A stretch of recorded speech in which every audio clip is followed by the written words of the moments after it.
Hey folks, good morning, good evening, and good afternoon, wherever you guys are. I just wanted to launch this course, and I just wanted to give you a walkthrough about what this course is going to be all about.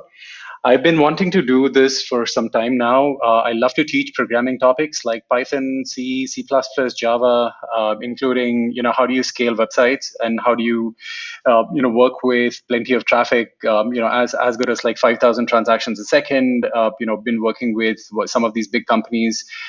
So just like to share this knowledge, and I thought it would be better to start with C programming because I think that is where the fundamentals get clear.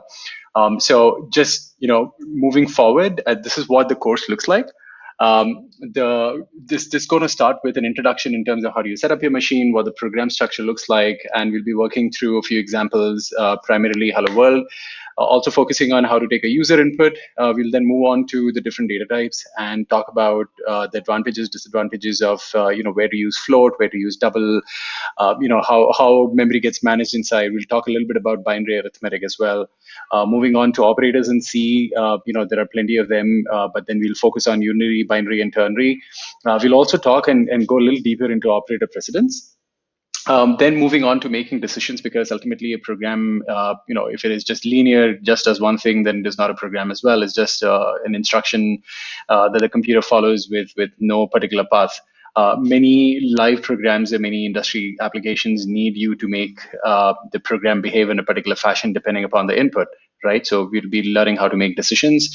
Moving on to looping, if there is a piece of application or if there's a piece of logic that you want to do again and again, that's where looping comes into place. And there are three constructs, while, do while, and for. We'll cover all of them, and we'll cover a little bit of nitty-gritties about each of them. I'll also touch upon what infinite loops are, and these are some programming gotchas that you guys should be careful about. I'll then move on to explaining about arrays, a single dimension and a multi-dimension array. We'll just focus on 1D and 2D arrays. Strings has been a personal favorite of mine because there's plenty of things that you could do just with strings, particularly just not as a string itself, but also help you improve your logical thinking with programming. And I'm going to be going a little deeper into how do you accept string as an input, and we'll go through plenty of exercises like palindrome. How do you reverse a string? How do you reverse words just within the string in place?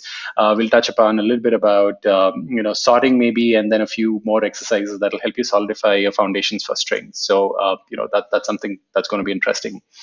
Moving on to pointers, I think this is where a lot of people get confused, and I would love to go deeper into it, starting with the core, just not focused on the syntax, but also going into the core of the memory model, understanding what a stack and a heap is, what happens when the program is launched, what happens when when you ask for more memory, where does it get created, how does this whole thing work.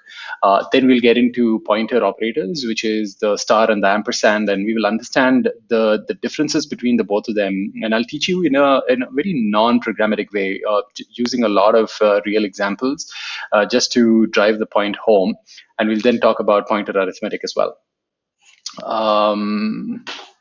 Oops. Okay. We'll then move on to functions. This is a core piece of any programming language. So if you want to avoid duplicating code, you tend to just use functions, and we'll get into a little deeper with functions, and how do you go ahead and create or pass arguments to it by value, by reference, and we'll talk a little bit more about that. We'll briefly touch upon struct and typedef. Both of them are important, and we would use struct a little bit more with file handling when we're particularly storing records. So we'll read and understand a little bit more about them. We'll then move on to file handling. How do you create a file? How do you write a file? And we'll just create a quick utility, or we'll just do accept records from the user, store them into the file, and probably we can also extend this to seeing how can you compare two files and check and validate if both the files are the same. So we'll go through some fun exercises together in this, more from an industrial standpoint rather than just basic. How do you find a leap year? How do you find this? How do you find that? So we'll cover some of those, but then we'll also focus a little bit on the industrial applications, and we'll see how things go.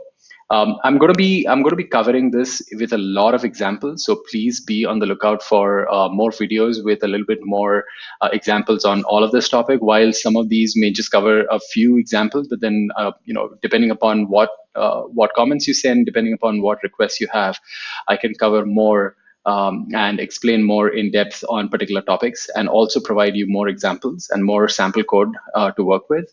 My goal is to teach you, and I'm doing this, as a thank you to my teachers. I'm doing this as a thank you to my mentors who've taught me, who've got me to this stage. I by no means am an expert, but I'm just trying my best to teach whatever I know. So enjoy. While you're at it, please subscribe, hit the bell button, and subscribe to the feed. And if you have any questions, please do not hesitate to use the comment section. And more coming along the way. Thank you so very much.